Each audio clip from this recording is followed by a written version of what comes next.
Today we are back with another tiny home, tiny career home in The Sims 4. Today we're focused on something that I skipped. Totally my bad. I was looking at a website that wasn't updated for careers. It has a ton of them, but it skipped civil designer. And how unfortunate is that? Because civil designer is actually pretty cool. It comes with eco lifestyle. You can either focus on the NAPs, the neighborhood action plans, or it puts a focus on fabricating in The Sims 4, which is a lot of fun. I've actually played around with this career because fabricating is so much fun. You can make so many things. You can make bookshelves and rugs, and you can even make candles with the little candle station. So it's a lot of fun, and I actually really enjoy that career. I like fabricating and making things. If you're not into it, what's really cool though is if you have eco lifestyle, you can unlock those items with some cheats. So you don't actually have to go through the gameplay. So that's always a nice little perk. It's got a lot of great stuff. Don't want to go through the gameplay, want the really cool cheap stuff because that's what it is, really inexpensive. Some really nice objects. Adds a lot to the house. So with this build, we are going to be in Evergreen Harbor, which is the world that comes with eco lifestyle. And that just felt super fitting for me. I mean, we're talking about being a civil designer, so that's going to look like civic planning, and you've got the green technician branch. So you're focused on making the world a better place, right? With eco lifestyle, the world is really smoggy and gross. And you are going to see that a little bit later in the video. I do pull a sim in to test the bathroom out and things like that. And when I do, the world is a little darker because there's all this pollution. With the civil designer career, you get to go ahead and clean that up and make Evergreen Harbor a better place to live, which is so fun and so realistic, being a part of a community, being able to help it along. I can't think of the word I was looking for, but being able to nurture it into this really great place to live and bring it up in the world, so to speak. There's a word that I'm looking for that I can't quite think of. I go ahead and decide to do shipping container homes. I love shipping container homes. Literally, the world is your oyster with shipping container homes. They're so pretty, and people have such a great imagination of how they can look and what they can do. Also, if you hear snoring, my kids are out for the count asleep, and their snoring is so loud tonight. It's kind of crazy. They rarely ever snore, and they're just sawing logs over there. But I'm telling you, I'm literally talking and they're just out. They're out for the count. Anyways, so I just feel like shipping container homes, you can really just do so much with them. There's so many cool designs out there for shipping container homes. And if I was not doing a tiny home, you could literally make this gigantic and so intricate. Just seeing what people come up with. My sister and I were looking through pictures, and I mean they have castles made out of shipping container homes. And if that was the vibe, I would have done it. It was literally so cool. And there's just some really great things that people are doing with these container homes. Now, for this person, we're putting the emphasis on them wanting to live a green lifestyle. And I almost went a little minimalistic with it. Very clean colors, we've got neutrals, beiges, whites, just keeping it really calm and neutral. And for me, that's not always the easiest thing to do. I love color. I love just going in there and being extra and maximalist. So I really pushed to keep this simple, not overdoing it with even the clutter and pictures like I normally would. I want to say there's maybe 2 pieces of artwork in the entire house, one above the bed. And actually, I want to say it's a mirror downstairs. I don't even think there's another piece of artwork. I could be wrong. Sometimes it gets away from me.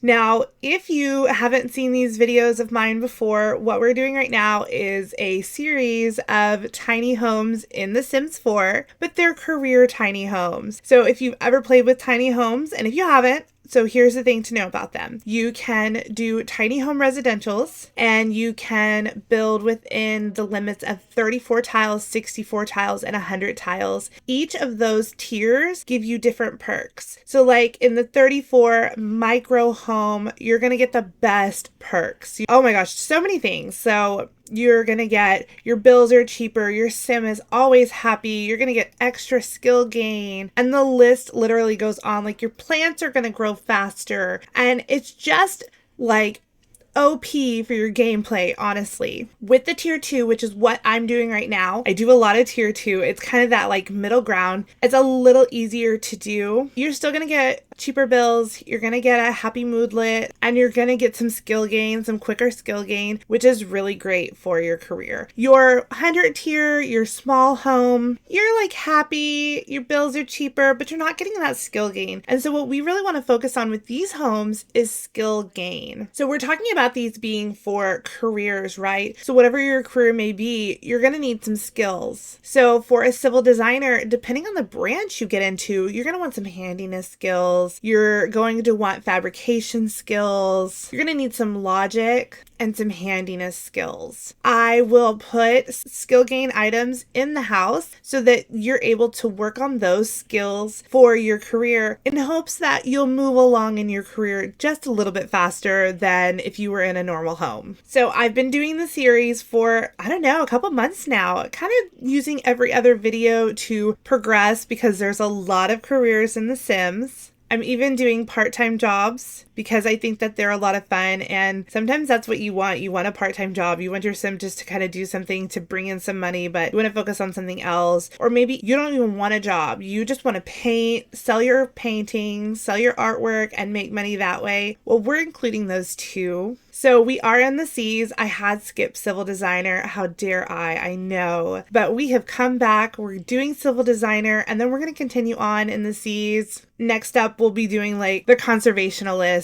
from Island Living. So we are just having fun and making these tiny homes and really trying to capture the essence of what I think that this sim in this career, what their house would look like, how would they live their life. Like I said, for this eco lifestyle house, I wanted to make sure that I used a ton of eco lifestyle, and I actually kept this really limited, which was a lot of fun. It's not always something that I think about doing. Take that back. I think about limiting packs, but it's not always something that I do. This one has base game, of course, eco lifestyle, snowy escape, and the book nook kit. And really the book nook kit because I wanted books. Like I wanted those stacked books that you get from the book nook kit. I used them, and I used the little like tiny stack of books with the bookends so you can use that as your bookshelf, your bookcase, whatever you want to call it. So it was a lot of fun to really kind of limit myself. And I knew that this house was going to be on the tinier side, that I was really going to focus on eco lifestyle. So I felt comfortable pulling back and limiting myself, knowing that this house was still going to have everything. And honestly, in the end, this house is worth like 60,000 simoleons. It's a little out there, but I give you everything you need. And a pool. Like, you don't need a pool, but it just felt real nice to have a pool. I've got that really cute little bump out where your bedroom is almost like floating, and underneath is your pool. And it just felt really fun and kind of cool to me to do that. So just a little something different. I enjoyed it, and so I hope you do too. We've got things like the little recycler, we've got the fabricator, I have the handiness workbench, the little like woodworking bench, that thing. Then you got a telescope and a chess set so you can work on that logic. I don't put a table and chairs on the inside of the house, but you do have one on the outside on your little patio, so to speak, so you can go outside and sit and eat if you want. I also gave you the little seller's table from Eco Lifestyle. I thought that was really fun. We're talking about you fabricating things, right? And so my thought was that if you are making lamps and you're making tables and rugs, wouldn't it be really cool to just be able to sell them, make a little extra money, you know? I don't know. I just thought that was kind of a fun little detail. So we definitely keep that in there. I also give your sim a dumpster because that just felt like right on par. You're going to want to go diving for bits and pieces so that way you can continue to fabricate. You can get dyes from dumpster diving. So I do a dumpster in the back. A little fun. You can also go woohoo out there. So, you know, whatever you want to do. It's your life, your choice. Now you can kind of see, I brought a sim out here and she's literally out here coughing. But you can kind of see like we're still in daytime, but it's dark because there's literally a smog covering Evergreen Harbor right now. It's absolutely atrocious. But that's the perk. Your sim gets to go in there and clean it up and make the world a better place. Now, can I say I struggled with landscaping on this. I couldn't even really tell you why. I felt like I knew what I wanted to do, but it was just never looking the way I wanted it to look. It didn't help that the house was kind of wider, that I couldn't really like go out as far as I wanted to. I didn't want the pool to be too small. So we definitely had a moment here trying to figure out what that would look like and how to get landscaping really lush, pretty, but also clean and modern, because this is a more modern build that it just took a minute to get there. And sometimes it does. Sometimes you have to play around. I definitely like would put some stuff down, kind of like look at it, walk away from it, like get it from my computer. Because at this point, you know, we talk about like letting things sit, like doing something and then kind of like moving past it and letting it sit and kind of watching it while you're working on other things. This house was like almost all done. We're talking like just needing clutter items and like laying out what the back would look like. So I would get up and kind of just walk away for a moment and come back with fresh eyes and look at the landscaping again, because I just was not feeling it. I even take the house and move it to a different lot, trying to see if maybe a smaller lot would just make it feel better so that way I could landscape a little easier. It didn't. It ended up not being wide enough, and I just came back to this lot and finished working on it. And like I said, it takes a moment. We get rid of a lot. We put things down. We bring them back. It just is kind of like ebb and flow, going back and forth, trying to find what works. And I think we get it in the end. I do. I think we're there in the end, that it turns out really pretty, lush, but well kept. So a little bit about the NAPs, the neighborhood action plans. They're a little bit of a pain. I don't usually play around with them. I try to ignore them. In my Not So Berry challenge, I keep getting fined for using too much water. But in my defense, my husband's a merman. Like, he needs to use some water.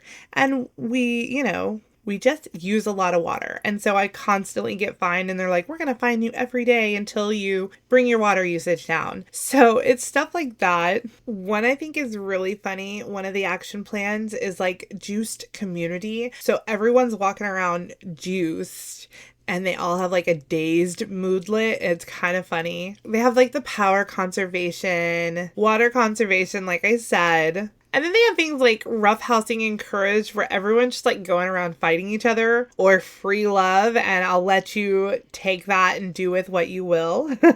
There's also one that's called We Wear Bags, and literally townies will have bags on their head. It's a lot, okay? But what's really cool is you can vote for these things. When you're a civil designer, you get to kind of influence that vote a little more, and you get extra. So that's always really nice, because people walking around like dazed from juicing is not the vibe. We're finally getting to a point where I'm cluttering. I've got the landscaping really figured out. I had to give myself more money. Don't worry about that. I ended up losing some video. My OBS like freaked out on me, and I went to stop recording and it just wouldn't stop recording. And then when it closed, the video was corrupted. So we lost a little bit in the middle here, but I finally got some landscaping down. I went ahead and shrunk some bushes and put them all around the lining of what I would consider their yard. There's a lot of extra space, but I didn't feel like it was necessary to use.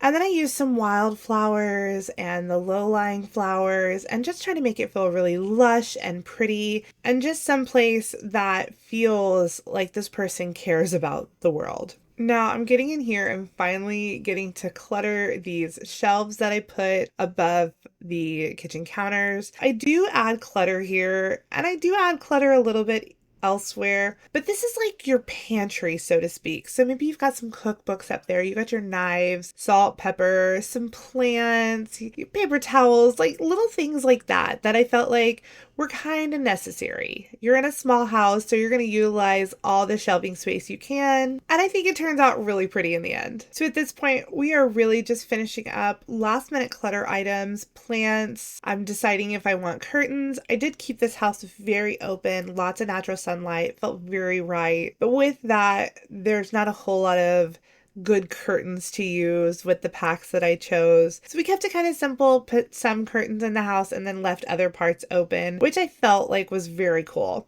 This house is play tested, so if you really like it, you'll be able to get it off the gallery. We are pretty much done. We're going to go ahead and finish up here, and let's jump into the screenshots.